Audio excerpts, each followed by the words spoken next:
سیدنا و مولانا محمد وعلى آلہ واصحابہ اجمعین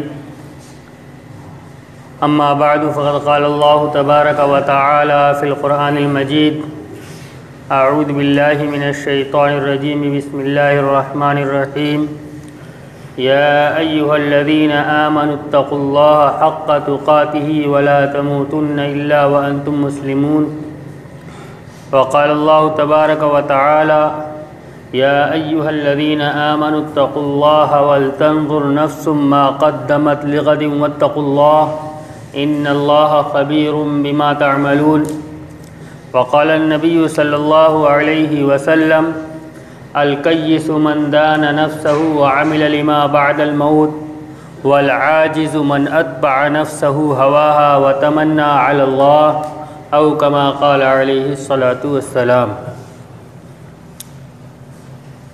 میرا محترم بزرگوں اور عزیز ساتھیوں، خطبے کے بعد جو آیتیں میں نے تلاوت کی اس کے اندر اللہ تبارک و تعالیٰ نے تقوی کا حکم دیا ہے۔ تقوی نام ہے الامتثال بالاوامر والاجتناب عن النواہی، حکم پر عمل کرنے کا، منع کی ہوئی چیزوں سے بچ جانے کا نام تقوی ہے۔ حکم پر عمل کرنے میں دشواریاں پیش آئیں گی، ان دشواریوں کو پس پشت ڈالتے ہوئے، ان دشواریوں کو حل کرتے ہوئے حکم پر عمل کرنا، اور منع کی ہوئی چیزوں سے بچنے میں دشواریاں آئیں گی، ان دشواریوں کو حل کرتے ہوئے ان منع کی ہوئی چیزوں سے بچنا، اس کا نام تقوی ہے۔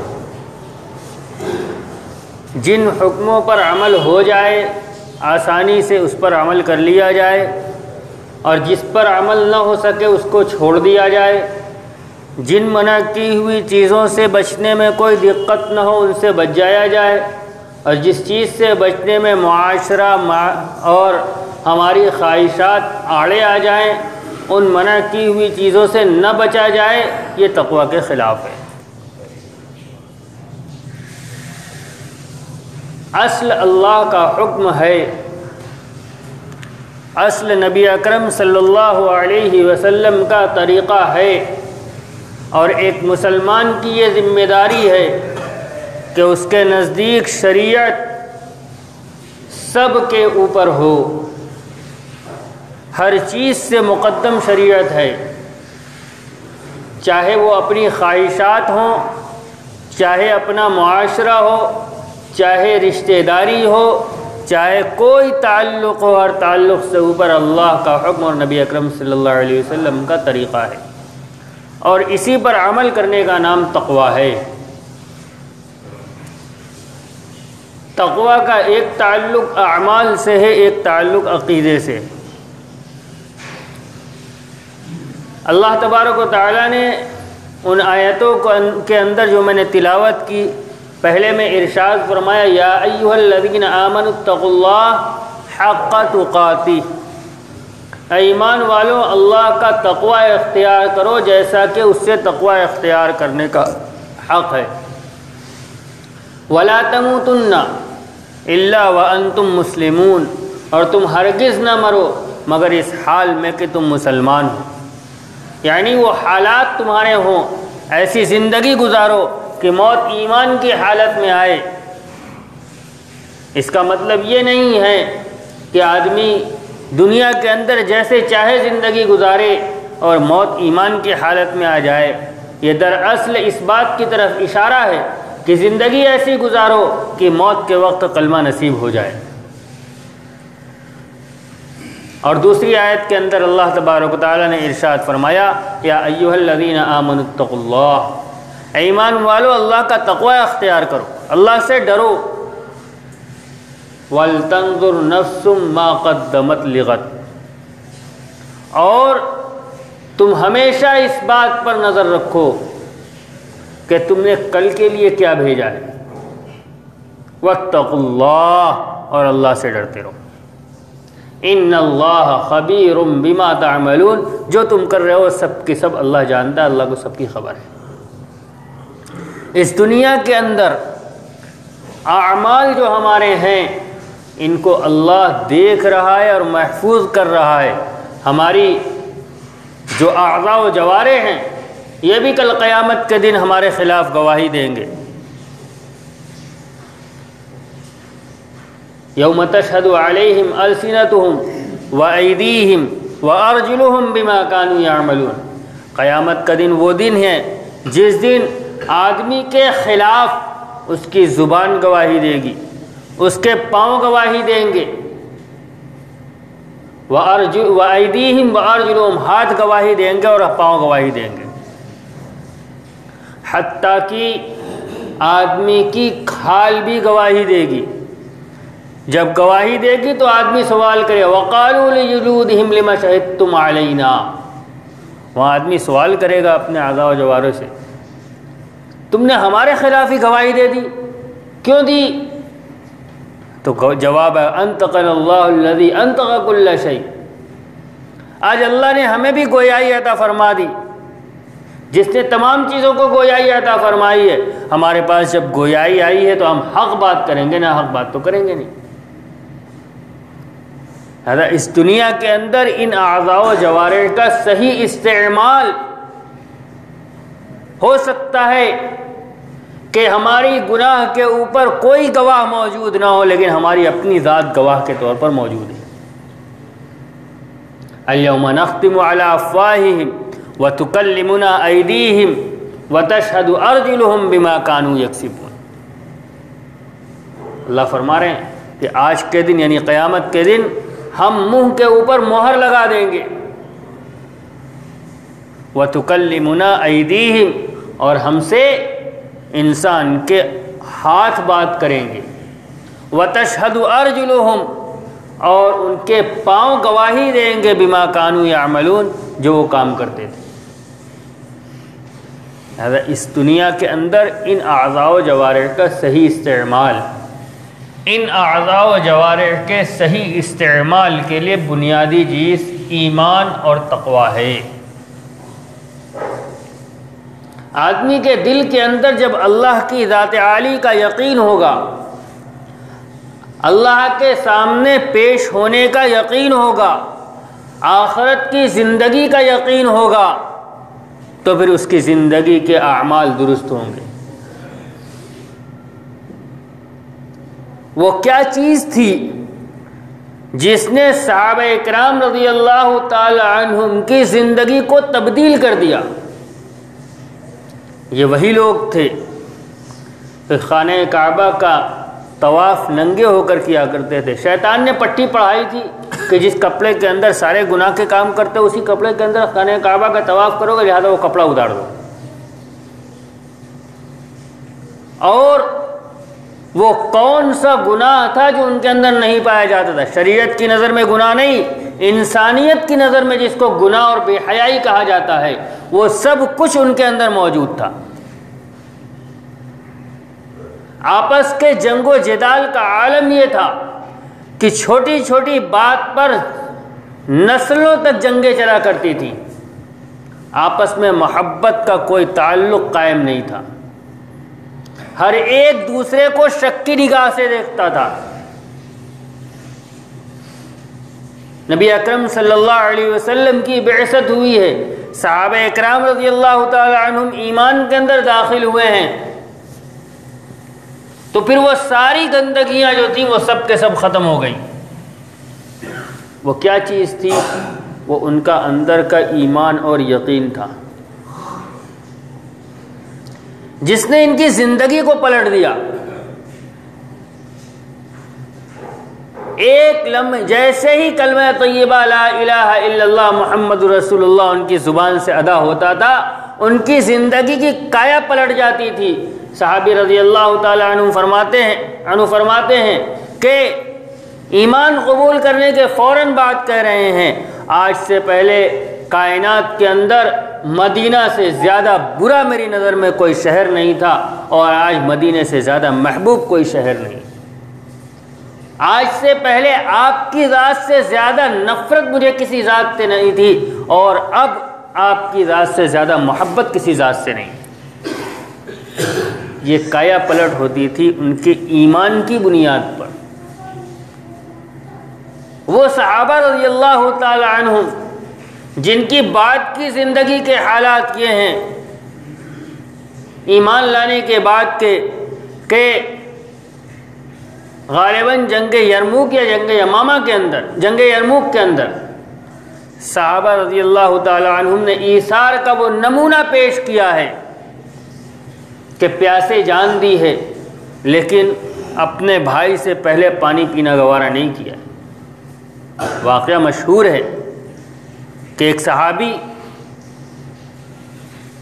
جب جنگ ختم ہو گئی تو پانی کا پیالہ لے کر چلے اپنے چچا زاد بھائی کو غالباً تلاش کرتے ہوئے۔ پہنچے تو دیکھا کرا رہے ہیں تکلیف سے اور پانی کی طلب ہے۔ پاس پانی لے کے پہنچے، بغل والے نے پانی کی طلب کر دی، کہا مجھ سے پہلے ان کو پانی پلا دو۔ ان کے پاس پہنچے، ان کے بغل والے نے پانی کی طلب کر دی، جب تک انہوں نے کہا ان کو پلا دو، جب تک ان کے پاس پہنچے ان کی روح پرواز کر چکی تھی، لوٹ کے دوسرے کے پاس آئے ان کی روح پرواز کر چکی تھی، پہلے کے پاس آئے ان کی روح پرواز کر چکی تھی۔ پیاسے جان دے دی لیکن اپنے بھائی سے پہلے پانی پینا گوارا نہیں کیا۔ یہ وہی صحابہ رضی اللہ تعالی عنہم تھے جو ایسی حالت کے اندر تھے کہ اگر ان کا اونٹ کسی کا اونٹ ان کے اونٹ سے پہلے پانی پی لے تو اس کے اوپر تلواریں نکل جایا کرتی تھی، اور خود پیاسے جان دے دی ہے، بھائی سے پہلے پانی پینا گوارا نہیں کیا ہے۔ یہ تبدیلی کس چیز نے پیدا کی تھی؟ یہ تبدیلی اسی ایمان نے پیدا کی تھی جو ان کے دل کے اندر تھا کہ اس کائنات کے اندر جو کیا جا رہا ہے اس کا بدلہ آخرت میں مل کر رہے گا۔ احکام اللہ تبارک و تعالیٰ کی طرف سے آ رہے ہیں اور زندگی کے اندر فوراً داخل ہو رہے ہیں۔ کیا چیز تھی؟ وہ اس بات کا یقین تھا کہ اس حکم پر عمل کرنے سے ہماری آخرت درست ہو جائے گی، دنیا کی زندگی کی کوئی حیثیت ان کی نظر میں نہیں تھی۔ دنیا کے مال و متاع، دنیا کی خواہشات، اس چیز کا وہاں کوئی گزر ہی نہیں تھا۔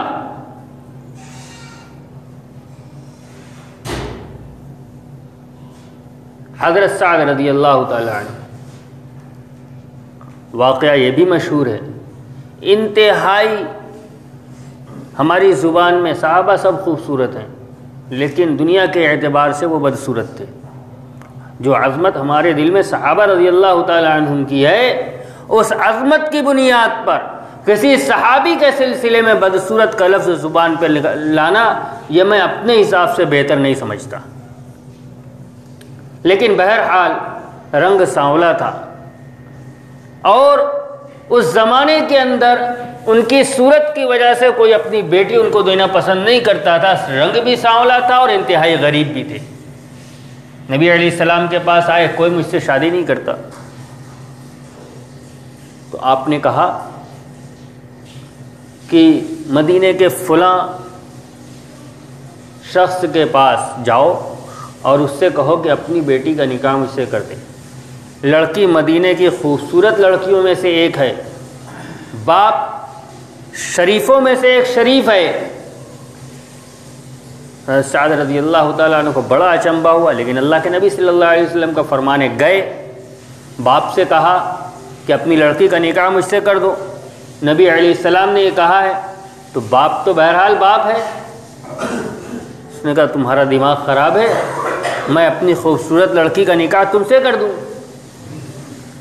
لڑکی جو اندر یہ باتیں سن رہی تھی اس نے اپنے والد سے کہا، جملہ میرا اپنا نہیں ہے، حضرت مولانا طاہر جمیل صاحب نے اس واقعے کو بیان کیا، وہ فرماتے ہیں لڑکی نے کہا کہ یہ مت دیکھو کہ کون آیا ہے، یہ دیکھو کہ کس نے بھیجا ہے، یہ آدمی نبی اکرم صلی اللہ علیہ وسلم کا فرمان لے کر آیا، لہذا میں تیار ہوں، آپ صلی اللہ علیہ وسلم کا فرمان ٹھکرایا نہیں جائے گا۔ رشتہ طے ہو گیا، واپس آئے، اللہ کے نبی صلی اللہ علیہ وسلم نے ان کی شادی کا انتظام فرمایا، کچھ جوڑا خرید لو بیوی کے لیے، کچھ اپنے لیے، جو ضروری چیز ہے اتنے کا انتظام فرما دیا، کہا جا نکاح کی تیاری کرو۔ ادھر یہ نکاح کی تیاری کے لیے نکلے، ادھر اعلان ہو گیا یا خیل اللہ ارکبی، اے اللہ کے سوارو، اللہ کے راستے کے لیے نکل چلو۔ جہاد کا موقع آ گیا، وہ پیسہ جو ہاتھ میں اپنی شادی کے انتظام کے لیے تھا، نکلے ہیں جہاد کے لیے، ہتھیار خریدا ہے اور ہتھیار خرید کے اللہ کے راستے میں نکل گئے۔ اپنے چہرے کو ڈھک لیا پورا، اس لیے کہ اگر نبی علیہ السلام نے چہرہ دیکھ لیا تو واپس کر دیں گے، تمہیں کس کام پہ لگایا تھا، کہاں چلے آئے۔ اور مردانہ وار جہاد کے اندر شرکت کی ہے اور شہادت نوش فرمائی ہے۔ میں یہ کہہ رہا ہوں، انتہائی ارمانوں کے ساتھ نبی علیہ السلام کے پاس شکایت لے کے آئے تھے کہ کوئی مجھ سے شادی نہیں کرتا۔ شادی طے ہوئی، وہ بھی خوبصورت لڑکی سے مدینے کی، اور شریف گھرانے کے اندر انتظام بھی ہو گیا، لیکن جب اللہ کا حکم آیا تو ساری خواہشات پسے پشت، حتیٰ کہ اس بات کو بھی گوارا نہیں کیا کہ میری خواہش کو سامنے رکھ کر نبی علیہ السلام مجھے اس عمل سے روک دیں۔ حالانکہ اگر روک دیتے تو ان کے لیے جہاد میں جانا جائز نہ ہوتا۔ ان کے نزدیک صرف اور صرف ایک چیز تھی، اللہ کس چیز سے راضی ہو جائے گا۔ یہ صفت ہمارے اندر بھی پیدا ہونی چاہیے۔ دوسرا واقعہ سناتا ہوں۔ حضرت وحشی، ہمارے اپنے جذبات قربان ہو جائیں اور اللہ راضی ہو جائے، یہ صحابہ رضی اللہ تعالی عنہم کی صفت تھی۔ حضرت وحشی حضرت حمزہ رضی اللہ تعالی عنہ کو انہوں نے قتل کیا تھا۔ نبی اکرم صلی اللہ علیہ وسلم کو اس بات کا بڑا صدمہ تھا، حضرت حمزہ رضی اللہ تعالی عنہ کی شہادت کا۔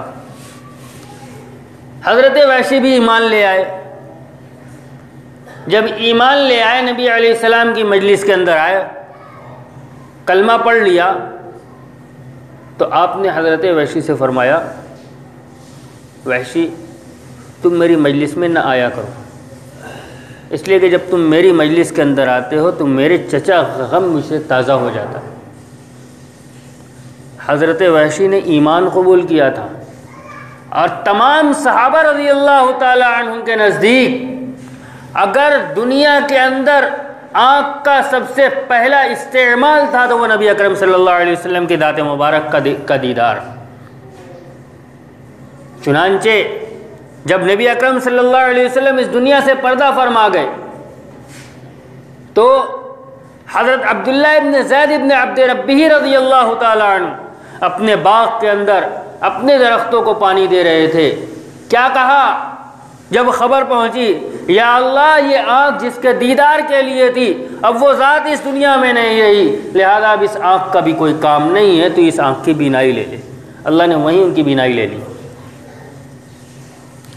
صحابہ رضی اللہ تعالی عنہم کا کہنا ہے کہ ہم اپنے گھروں کے اندر ہوتے ہیں اور نبی علیہ السلام کی یاد آ جاتی ہے تو اس وقت تک ہمیں قرار نہیں آتا جب تک ہم دیکھ نہ لیں۔ اگر ہم آپ کو دیکھیں نہ تو ایسا لگتا ہے کہ ہماری جان نکل جائے گی۔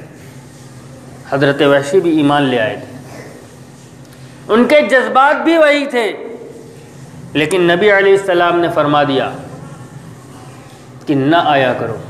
حضرت وحشی نے مدینہ چھوڑ دیا اور نبی اکرم صلی اللہ علیہ وسلم کی زندگی میں کبھی لوٹ کر مدینہ نہیں آئے۔ جذبات قربان ہوتے ہیں، اللہ اس کا رسول راضی ہے، یہ اصل ہے۔ حضرت وحشی کے لیے یہی دین ہے کہ وہ نبی علیہ السلام کے سامنے نہ آئے، لہذا حضرت وحشی نے کبھی مدینہ کا رخ نہیں کیا، جذبات قربان کیے اپنے۔ یہ صحابہ رضی اللہ تعالی عنہم کا جذبہ تھا۔ واقعات بے شمار ہیں، ان چیزوں کو سامنے رکھ کر اب ہمیں اپنا محاسبہ کرنا ہے۔ جب علماء کرام کی زبانی ہمارے سامنے ہمارے معاشرے کے حالات بیان کیے جاتے ہیں تو ہمارے اندر کے جذبات کیا بنتے ہیں؟ سب سے پہلی کمی جب کسی کمی کی نشاندہی کی جاتی ہے تو ہم میں سے ہر شخص اس بات پر نظر کرتا ہے کہ کس کے اندر پائی جا رہی ہے، حالانکہ ہونا یہ چاہیے کہ کیا یہ کمی میرے اندر پائی جا رہی ہے۔ پھر اگر وہ کمی حقیقت میں اپنے ہی اندر پائی جا رہی ہے تو پھر اس کی تعویل کرنے کی کوشش کی جاتی ہے، اس کی وجہ بتائی جاتی ہے کہ وہ ایسا ہے تو کر لیا تھا، اس وجہ سے ہو گیا تھا، یہ ہو گیا تھا، وہ ہو گیا تھا، معاشرہ ایسا ہے، ہمارے اپنے جذبات ایسے ہیں، ہم چاہیں تو نہیں کر سکتے۔ کیوں نہیں کر سکتے؟ ہمارے لیے نمونہ نبی اکرم صلی اللہ علیہ وسلم کے اور صحابہ اکرام رضی اللہ تعالی عنہم کی زندگی ہے۔ جذبات انہوں نے جیسے قربان کیے تھے، اپنے جذبات کو قربان کرنا یہ ہماری ذمہ داری ہے۔ شریعت کا حکم سامنے آ جانے کے بعد اس کے اندر قیل اور قال کرنا، اس کی توجیہ کرنا، اس کو غلط ثابت کرنے کی کوشش کرنا، یہ اپنے ایمان کو تباہ کرنا ہے۔ جو باتیں بیان کی جا رہی ہیں اگر حقیقت میں وہ شریعت ہیں تو اس کے اوپر عمل ہونا چاہیے، اور اپنے آپ کا محاسبہ کرنا چاہیے۔ جو روایت میں نے تلاوت کی اس کے اندر نبی اکرم صلی اللہ علیہ وسلم ارشاد فرمانے الکیس من دان نفسہ وعمل لما بعد الموت، عقل مند وہ شخص ہے جو اپنے نفس کا محاسبہ کرے، اپنے بارے میں سوچے، اور محاسبہ کرنے کے بعد کرے گا کیا؟ وَعَمِلَ لِمَا بَعْدَ الْمَوْتِ، موت کے بعد والی زندگی کے لیے عمل کرے گا۔ محاسبہ کرنے کے بعد ہمیں پتہ یہ چلا کہ غلطی ہماری ہے تو بجائے اس غلطی کو دور کرنے کے اس کی وجہ بیان کی جائے، اس کی تعویل کی جائے، اور یہ کہا جائے کہ مولوی صاحب کو تو کچھ اور سمجھ میں آتا نہیں، ہمارے ہی بارے میں کہہ رہے ہیں، معاشرے ہی کے بارے میں گفتگو کر رہے ہیں۔ ہماری یہ ذمہ داری ہے کہ معاشرے کے اندر پنپنے والی ہر وہ چیز جو اسلام سے متصادم ہے، جو اسلامی تعلیمات سے متصادم ہیں، اس کی نشاندہی کی جائے۔ ہم کوئی داروغہ نہیں، ہر آدمی خود کا ذمہ دار ہے، اور اپنے اہل خانہ کا وہ خود ذمہ دار ہے۔ ہماری ذمہ داری اس سے نہیں ختم ہوتی۔ میں نے گزشتہ ہفتے جو گفتگو کی تھی اس کے تناظر میں سمجھیے گا کہ جذبات ہماری بچیوں کے ہیں، ہماری ذمہ داری اس سے ختم نہیں ہوتی کہ ہم یہ کہہ دیں کہ ہمارے کہنے سے مانتی نہیں۔ ہمارے حضرت ایک مثال دیا کرتے تھے، وہ مثال اس پر ہوتی تھی کہ لوگ کہتے ہیں کہ بچوں سے نماز پڑھنے کے لیے کہتے ہیں، وہ نماز کے لیے جاتے نہیں۔ حضرت نے فرمایا کہ آج سے بہت پہلے بات کی، اس وقت 100 روپے کی بھی قیمت ہوا کرتی تھی، کہا اگر آپ کا بچہ 100 روپے کے نوٹ کو لے کے قطر کے پھینک رہا ہو پھاڑ پھاڑ کے، تو آپ کتنی شدت سے اس کو روکیں گے؟ کیا اتنی شدت سے آپ نے اپنے بچوں سے نماز کے لیے کہا؟ روزانہ 1 نوٹ کاٹ رہا ہے۔ آپ کے نزدیک، یہ حضرت کا جملہ ہے، آپ کے نزدیک نماز کی حیثیت 100 روپے کی بھی نہیں ہے، ورنہ جتنی شدت سے آپ 100 روپے کا نوٹ برباد کرنے پر نکیر کر رہے ہیں اس سے زیادہ شدت سے نماز کے لیے نکیر کرتے ہیں۔ ہم نے کیسی نکیر کی ان فحاشیوں سے اپنے بچیوں کو روکنے کی؟ میں لفظ فحاشی کا استعمال کر رہا ہوں پوری ذمہ داری کے ساتھ۔